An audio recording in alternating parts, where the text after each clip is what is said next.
Hi everyone, thank you for joining today's webinar, Communicating Social Impact to Your Donors. This is the 5th installment of our fundraising webinar series. Thanks to everyone who's joined our previous 4 webinars. If you missed any of the webinars, they are recorded and you can watch a recording to catch up on the conversation. Today's webinar will be recorded and a copy of the recording and the presentation will be shared with everyone following the webinar. And with that, I'll turn it over to Gail Yamada, our Vice President of Development. Thank you, Bessie. Welcome, everyone. Good afternoon. As Bessie mentioned, welcome to our 5th webinar, Communicating Social Impact to Your Donors. For those of you who are joining the webinar series for the first time, again, just a brief note on my background. I've spent some time with both national and local nonprofit organizations and appreciate the advantages and challenges that both have on development of relationships, support, and funds. The agenda for today is reviewing the importance of social impact and exploring ways in communicating such to your donors. Social impact. The University of Michigan's definition of social impact captures its essence as a significant positive change that addresses a pressing social challenge. Having a social impact is the result of a deliberate set of activities. What is the difference between impact and social impact? Impact on its own implies an influence or effect on virtually anything or any kind of change from a current situation. Social impact, however, is grounded in the effect it has on a pressing social challenge.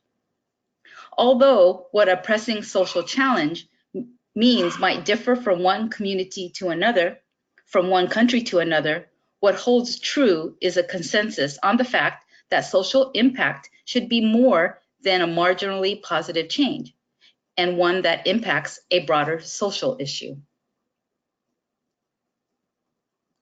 This is a good time to review some points we covered in the first webinar on preparedness of your organization to fundraise as it pertains to today's topic of social impact. Remember this slide on value proposition?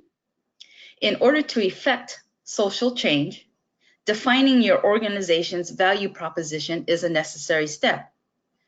Carving out how and why your organization is unique will enable donors to embrace the value your organization brings to your communities, families, and individuals that you serve. We reviewed when there was a time back in the day for corporate donors, for example, when it was sufficient to focus simply on anecdotes and the feel-good factor, psychic benefits that people experience from knowing that they are supporting a good cause. There's nothing wrong with that. We do important work and it does feel good. But behind all the pictures, the stories, and the mission statements lies the essence of what we're really selling, the outcomes we produce. The outcomes are the positive changes in the world that we create as a result of the work that we do, the lives that we change, the jobs that we create, the awareness we raise, the skills we teach, the animals we save, and the land we protect. It's the appeal of why a donor should choose to support your organization. Today, with the variables of the number of nonprofit organizations, the competition for funds, the rising expectations of corporate social responsibility, and the accountability of foundation stakeholders of their investments, the focus has been shifting to the social impact and such opportunities nonprofit organizations can offer to potential donors. The book End of Fundraising, for example, offers an approach on social impact and embraces the social capital market. It's a marketplace in which social impact is value, bought and sold. The value of social outcomes is real and can be measured in dollars and not just outputs. This may stray from the traditional foundation upon which nonprofit organizations were created and exist today. But understanding the role of social change in our economy can help capture and communicate impact in simple, compelling terms.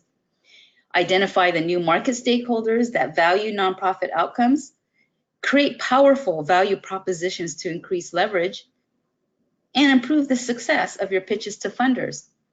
The takeaway here is not to rid your organization of the sweat equity you and your predecessors have created, is to expand your framework and potentially open more doors of support, in addition to those you already have.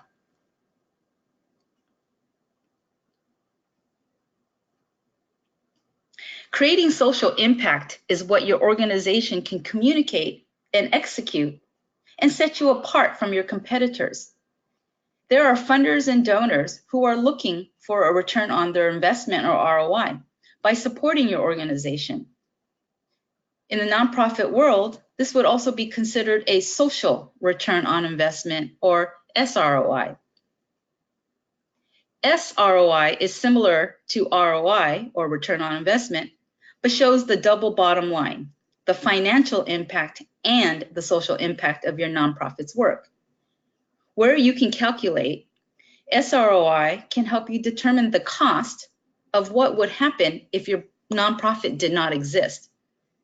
In this slide, the Homeless Hub has determined the difference in monetary terms, the difference between the impact of their services versus not providing their services on the homeless community.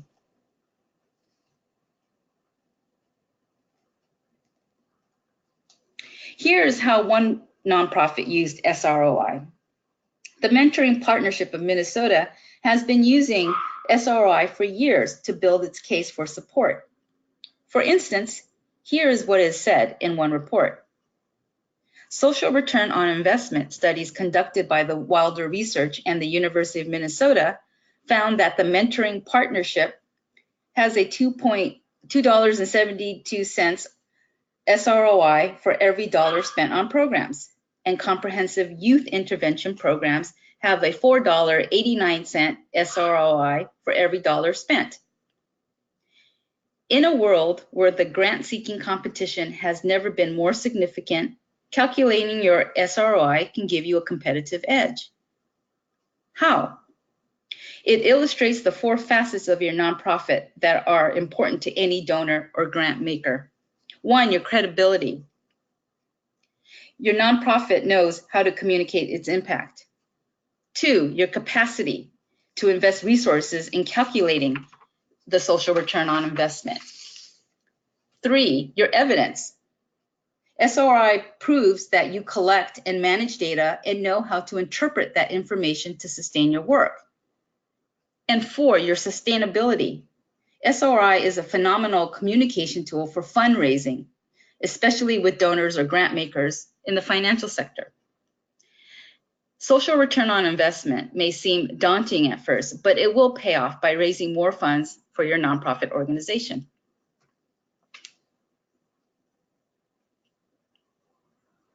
Though not necessarily easy, measuring social impact matters. This is especially the case for nonprofits, since they seek to deliver their mission and bring value to their beneficiaries, and these are more difficult to track and measure. Remember this slide from the first webinar? Nonprofits need to develop the ability to know whether they're making a difference and to know how to invest wisely so that they can do better over time. There are many other reasons to measure social impact, and here are only a couple. By measuring impact, you gather data and stories that you can then use in your marketing and communications. You are able to get quantitative and qualitative inputs and feedback for your programs and activities so you can improve them. By measuring impact, you are also able to report back to funders and be accountable. You can attract new donors. Project funding is increasingly dependent on the strength of impact assessment. You can share the information with other nonprofits and collaborate.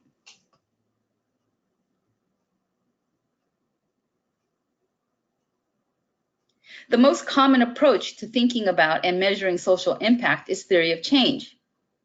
I'm sure you remember this slide. Theory of change looks at why and how can the desired change happen in a particular context. It sets out to connect what a nonprofit program does, the activities, and its desired goals, the impact. Let's take a quick moment to review what the theory of change is.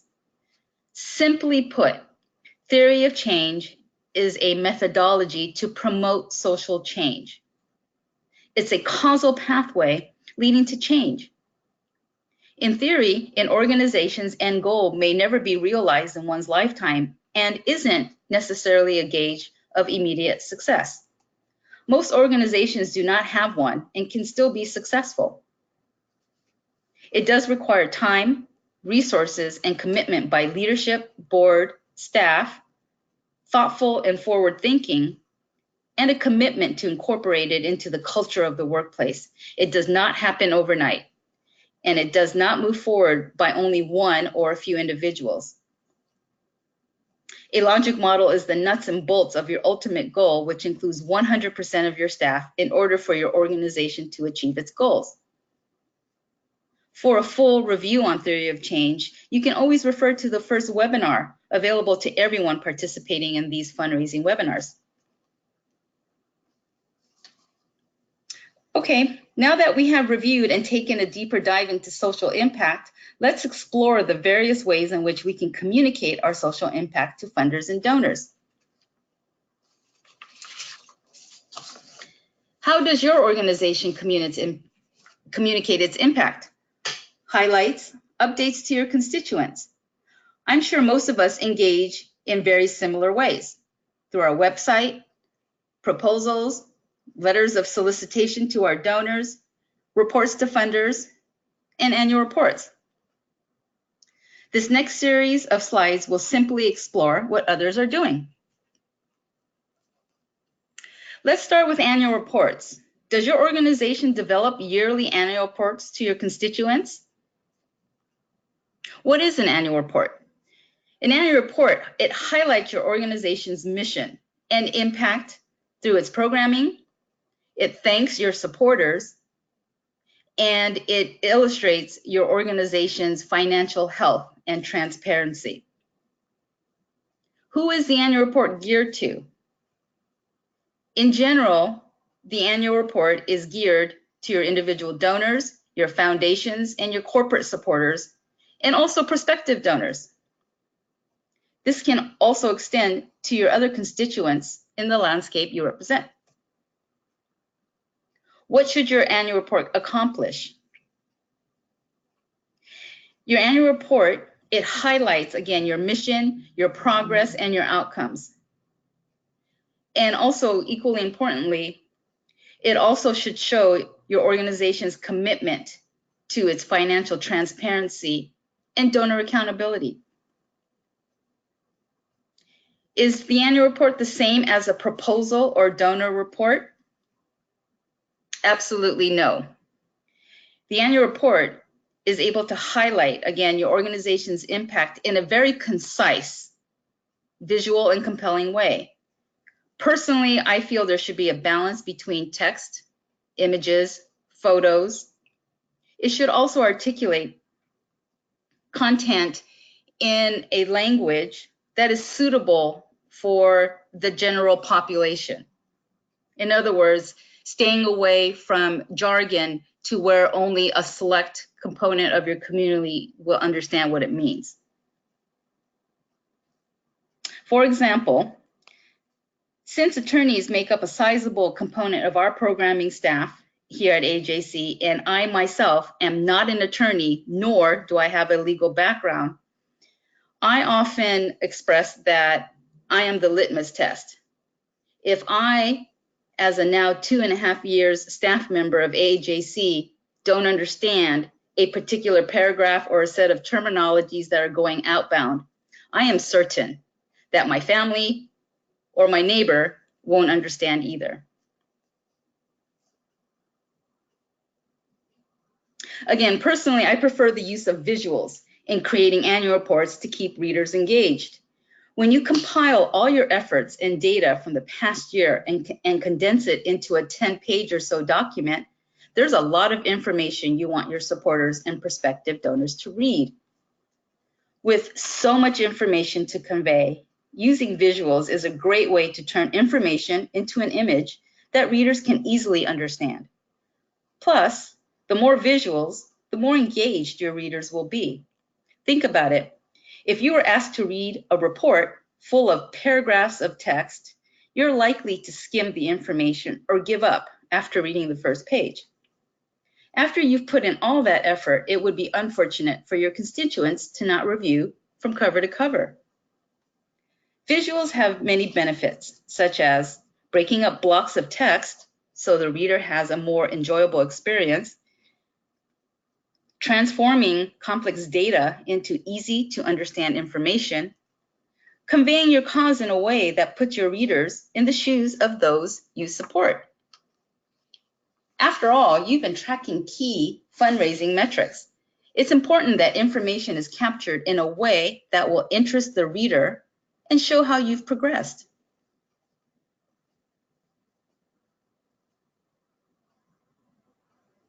The contents on these annual report pages are easy on the eyes. Let's take a moment to peruse.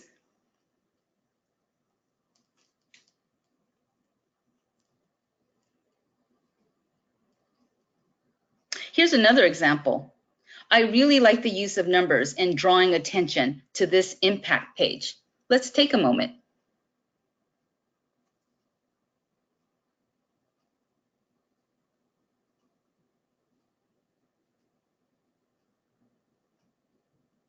While the slides that you just witnessed focused on being able to communicate clearly on direct services, how do you communicate if direct services are not the focus of your programming? Here at AAJC, direct services are not central to what we do. Because our focus is on policy and advocacy, there are challenges in being able to clearly articulate our impact, especially with minimal narrative text. That said, we are able to define our impact through our visibility and outreach across the nation. I explored with our organization when I first came on board to consider tracking our visibility and outreach through our program staff who devote their time to representing the mission of AAJC Outbound. I'm pleased to say that we have been analyzing and utilizing some of the data that we have been capturing. Let's move on to proposals. I believe all of us have engaged in pulling proposals together. For the most part, we are confined to using the funder's template they provide. Or there may be times where you are asked to free write.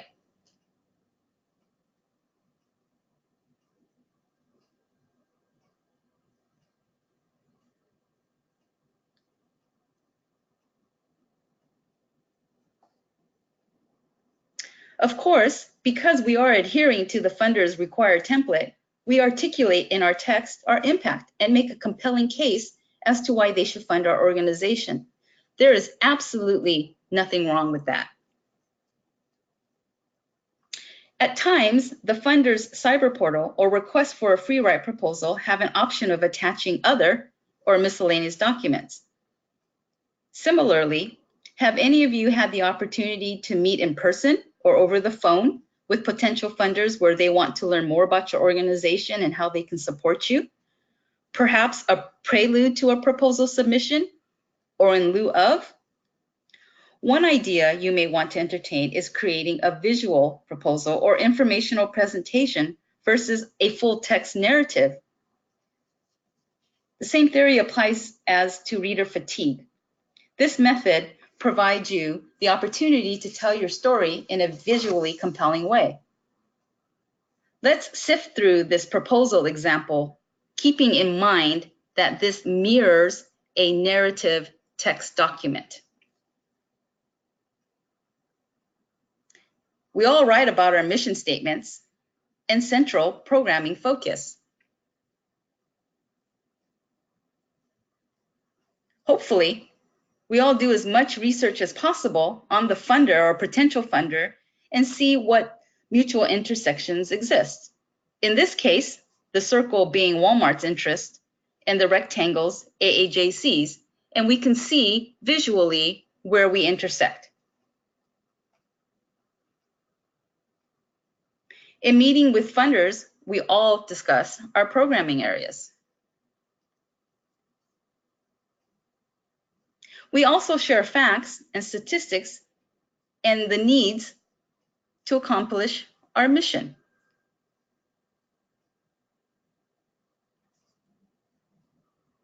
and how we can address gaps in our community.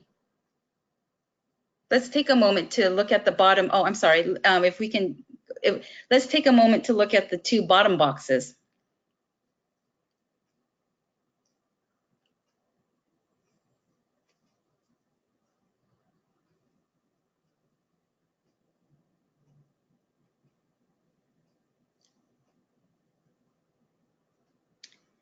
The important and valuable relationships we have with our partners in meeting the needs of our communities across the nation.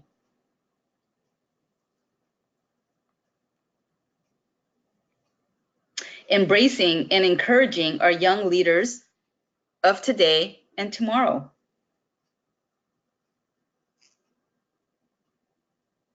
And finally, a summary of what our potential partnership can look like.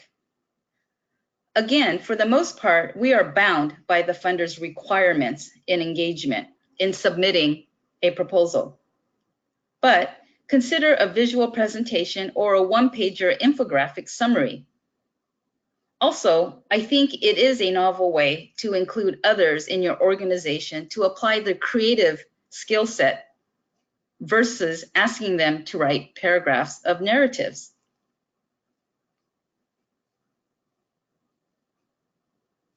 Let's now turn to communicating social impact on our websites. I appreciate this website page on their impact. Their numbers tell the story with minimal text to supplement.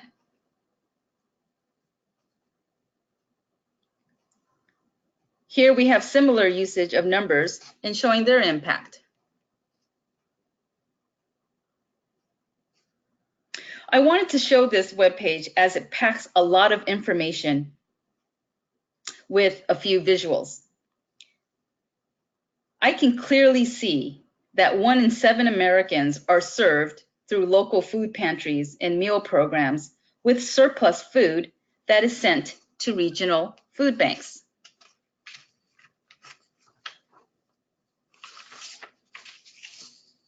Using visual decks with funders and group presentations were a common practice while I was at the Asian Pacific Islander American Scholarship Fund, or API-ASF. This page is an infographic snapshot of its social impact. I'm certain that if all of you were to take the data that you have currently, you will be amazed at what you can simply create in a very compelling manner. Perhaps taking a proposal that you have written and pulling out numbers and significant stories, data, and translating them into an infographic would be a very interesting exercise for your entire staff.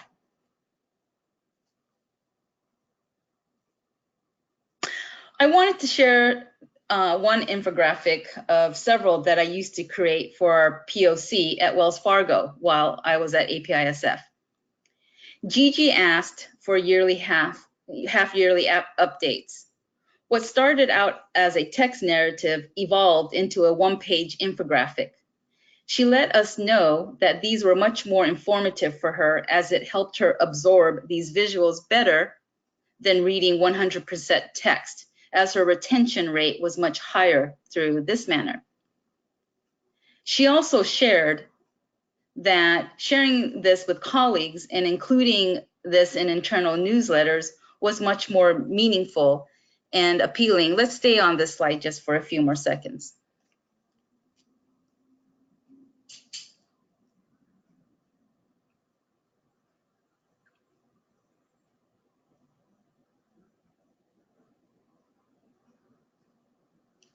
Finally, I wanted to touch upon charity ratings, as social impact has explicit relevance in this landscape. Charity rating platforms are utilized by donors who want to learn more about your organization as it pertains to your accountability, transparency, and trust. Donors want to be assured that should they support your organization, they can do so with confidence. This slide illustrates several charity evaluators.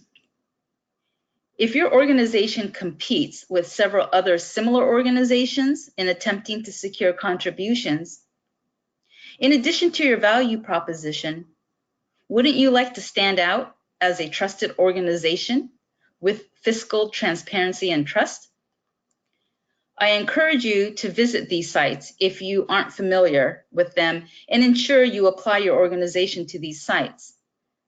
Some of these, for example, the S&I 100 on your bottom right, may not apply to your organization as they may be issue area specific. But for the most part, all of these charity rating platforms apply to all of us. They will require information about your organization, which will need to be updated for the most part yearly. Whether it's your 990 or your programmatic description, leadership details, and social impact, this can be a determining factor for donors who are seeking to contribute to your cause. When I first joined APISF, I recall a first-time donor who sent in a $20,000 check, unsolicited. In my attempts to cultivate this donor and get to know him, I posed the question as to how he learned about APISF and why he chose to give. He simply shared how he Googled AAPI, or Asian American Pacific Islander, and education as keywords to nonprofit organizations nationwide. After he came across a handful to learn more about, as he knew nothing about any of them, he went to several charity platforms and made his decision to support APISF because of the high charity ratings.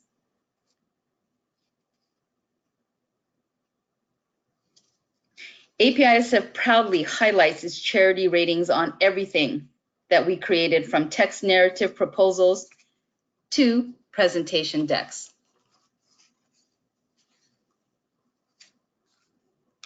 I know that today's webinar was very, very brief, but what I want to encourage is for you to take some time and to just peruse various nonprofit organizations, their websites, right, annual reports, because I think it will give you a good snapshot of the landscape.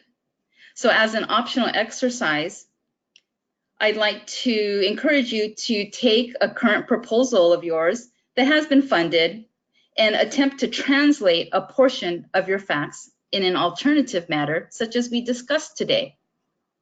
Or you can review your website and see if you can translate any of your data or your stories into a more socially impactful way. If anything, it'll be a great left-right brain exercise. Thank you.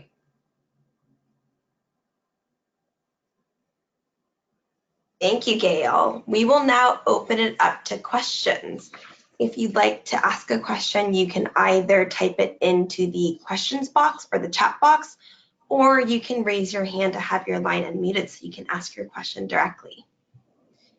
Again, you can either type in your question to the questions box or chat box, or raise your hand to have your line unmuted so you can ask the question directly. Looks like we have one question. I don't know how to determine what our organization's social impact is. So where do I start? The million-dollar question. That's an excellent question. I think, Bessie, if you can turn to slide 5, I believe, where it talks about value proposition. Yes, oh, thank you. I think this would be a good place to start. And so if you look at the 3 circles, right, on the slide, and where we talk about value proposition, I think if you actually go through the exercise of filling out these circles for your respective organizations, that will be a great start for you, right? So you, at this juncture, will know what the needs of your community are. Draw that circle, fill in a few keywords about community needs. Then you have the circle on your left as far as what does your nonprofit have to offer as far as those community needs that you are serving.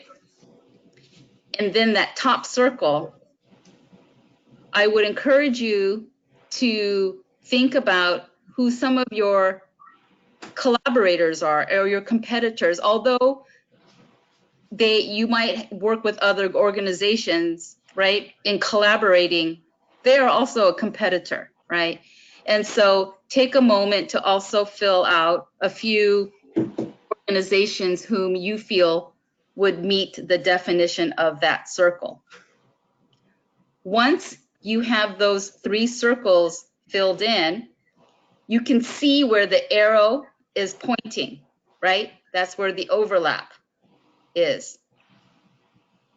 That's where your social impact will be rooted. What makes your organization unique? Okay, not the same as others, right? But what makes your organization stand out? What is it that your organization does, right, that no other organizations do, or that you do better? That might take some time, right? But I can guarantee you that once you figure that piece out, that's where the birth of your social impact will be. And then if you go through this webinar, these slides once again, then you'll already have that in the back of your mind, right? And then you can apply it to then everything that you see.